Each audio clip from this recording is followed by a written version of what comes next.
ये एससी नहीं है। तो ये आरक्षण की क्या जरूरत है? नहीं है, बंद कर दो। हमारी तो मांग है, बंद कर दो। बाबा साहब की मांग है, बंद कर दो।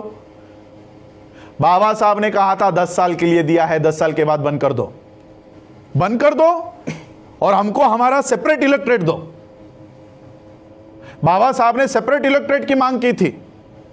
पहले बात मैं आपको क्लियर कर देता हूं, वो एससी के सांसद नहीं है, वो रिजर्व होगी सीट एससी के लिए। वो सांसद उस पार्टी के हैं जिस पार्टी से वो चुनकर आए हैं, इसलिए वो एससी की आवाज नहीं उठाते, उस पार्टी की आवाज उठाते हैं। और यही है वो गांधी का पूना पैक्ट। ये बाबा साहब के एससी के रिजर्वेशन से नहीं आए हैं, ये गांधी ने जो हमारे अधिकार छीन लिए ना, ये उसका नतीजा है और उसकी ये देन है जो इस तरह के एजेंट्स उसके ऊपर चले गए हैं। बाबा साहब इनको सांसद नहीं कहते, बाबा साहब इनको एजेंट कहते हैं कि ऐसे लोगों को वहां पर बिठाया दिया गया है जो आज एससी के ऊपर अत्याचार भी हो ना तो उसके ऊपर आवाज तक नहीं उठाते। ये सिर्फ पार्टी के इशारों के ऊपर काम करते हैं। मोदी ने वहां से आंखें ऊंची कर दी तो यहां पर ये चुप हो जाते हैं। ये ऐसे लोग अंदर बैठे हुए हैं। आज राज्यसभा में वो पायल नाम की कोई एक्ट्रेस है, उसके ऊपर बलात्कार हुआ है या नहीं हुआ है, उसके लिए राज्यसभा में बैठा हुआ आदमी जो शेड्यूल कास्ट का होने का दावा करता है, वो गवर्नर को मिलने जाता है। वो लड़की जिंदा है। आज पायल हमारी मनीषा की हत्या हो जाती है, गैंगरेप हो जाता है, उसकी बॉडी को जलाया जाता है। क्यों? इस गवर्नर को मिलने की आप में हिम्मत नहीं है? तो ये कौन है? एससी को आप इसको एससी समझोगे? ये एससी नहीं है। तो ये आरक्षण की क्या जरूरत है? नहीं है, बंद कर दो। हमारी तो मांग है, बंद कर दो। बाबा साहब की मांग है, बंद कर दो। बाबा साहब ने कहा था 10 साल के लिए दिया है, 10 साल के बाद बंद कर दो। बाबा साहब ने 10 साल का पॉलिटिकल रिजर्वेशन कहा था। बाबा साहब ने कहा था ये जाने वाला है, इसके पीछे मत लगो। क्यों सरकार इसको हर 10 साल के बाद बढ़ाती है? एक तरफ हमारा एजुकेशनल रिजर्वेशन बंद करवा रहे हो, एक तरफ हमारा सर्विस वाला रिजर्वेशन बंद करवा रहे हो, लेकिन पॉलिटिकल रिजर्वेशन बढ़ाते जा रहे हो। क्यों? क्योंकि सर्विस में रिजर्वेशन मिलने के बाद, एजुकेशन में रिजर्वेशन मिलने के बाद बाबा साहब के सिपाही पैदा होते हैं, बाबा साहब के विचारधारा वाले लोग तैयार होते हैं। लेकिन पॉलिटिकल रिजर्वेशन कंटिन्यू करने के बाद दलाल पैदा होते हैं, इसलिए इनको दलाल चाहिए, आपका सिपाही नहीं चाहिए। इसलिए पॉलिटिकल रिजर्वेशन हर 10 साल के बाद, अभी 6 महीने पहले इन्होंने कंटिन्यू किया है वापस 10 साल के लिए। वहां से आठवले निकलते हैं ना, वहां से पासवान निकलते हैं, वहां से उदित राज निकलते हैं, इसलिए वो चाहिए उनको। जहां से हमारा आईएएस निकलता है, जहां से हमारा आईपीएस निकलता है, जहां से हमारे जजेस निकलते हैं, वो बंद कर दिया है, वो बंद कर दिया। जहां से दलाल निकलते हैं वो शुरू गए। तो इसका सॉल्यूशन क्या है?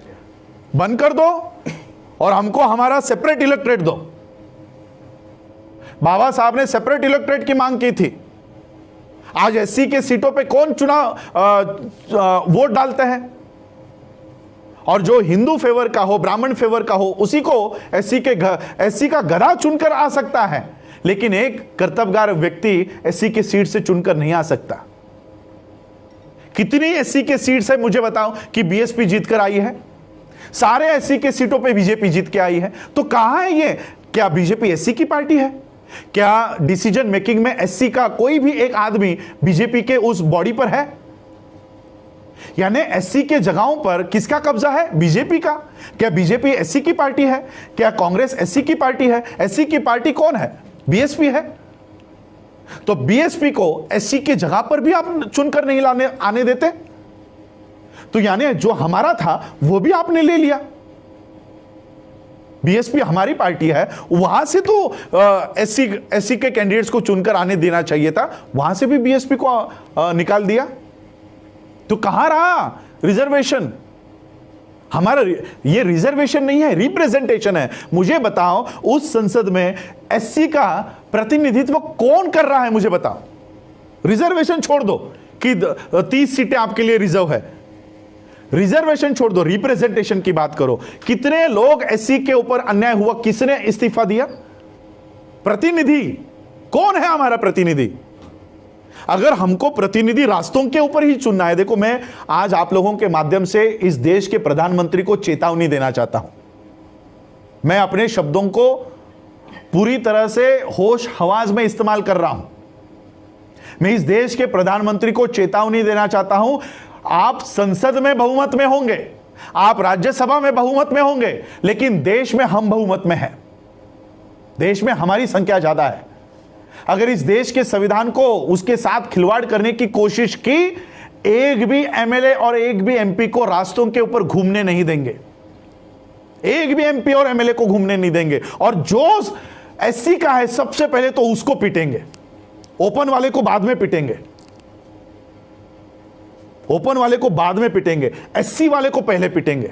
ये वो दलाल है जो हमारी बात करने के लिए अंदर भेजा है, वो चुप बैठा है, इसको पहले पीटेंगे। लेकिन हम बाबा साहब के संविधान को मानने वाले लोग हैं, इसलिए मैं मोदी जी को बोलना चाहता हूं कि ऐसे नौबत पर हमको उतरने के लिए मत दीजिए। इस देश के मार्शल हम लोग हैं, मैं मिलिट्री के खानदान से हूं। इस देश की सुरक्षा करने के लिए हमारे लोगों ने अपनी जान दे दी है। सोचो संविधान की सुरक्षा के लिए क्या कर सकते हैं।